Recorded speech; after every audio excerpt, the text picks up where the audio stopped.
Hello good morning. So దోసలు మామూలుగా వేసుకోవచ్చు. అండ్ దోసలో egg dosa which is very famous. కానీ ఇవాళ మీకు నెల్లూరు స్టైల్ ఎగ్ దోస చూపిస్తాను. There is a difference in regular dosa and Nellore style egg dosa. అంటే ఒక్కొక్క దగ్గర ఒక్కొక్కలాగా ఉంటుంది. కానీ నెల్లూరులో మాత్రం most famous egg dosa and కారం దోసకి సోల్ ఒకటి ఉంది, విచ్ ఈస్ దిస్. ఇది కారం. ఓకేనా? ఇది వేసి చేస్తే అద్రిపోద్ది.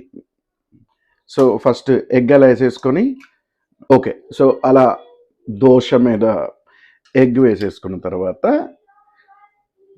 ఆ కారం లైట్గా దాని మీద తట్టిస్తే మెంటల్ ఎగ్గిపోద్ది. సో ఈ కారం రెసిపీ ఎవరికన్నా కావాలి అంటే కామెంట్ చేయండి. ఈసారి వీడియోలో అడుగుతాను మా వైఫ్ని రెడీ చేయమని చెప్పేసి, అండ్ ఆ వీడియో కూడా పోస్ట్ చేస్తాను. Thank you. బాయ్. వేడివేడిగా గుడ్డు దోశ అయితే వచ్చేసింది మన ప్లేట్లోకి.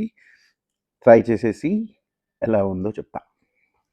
సో ఫస్ట్ కొంచెం పల్లి and then little bit of that and then try it out.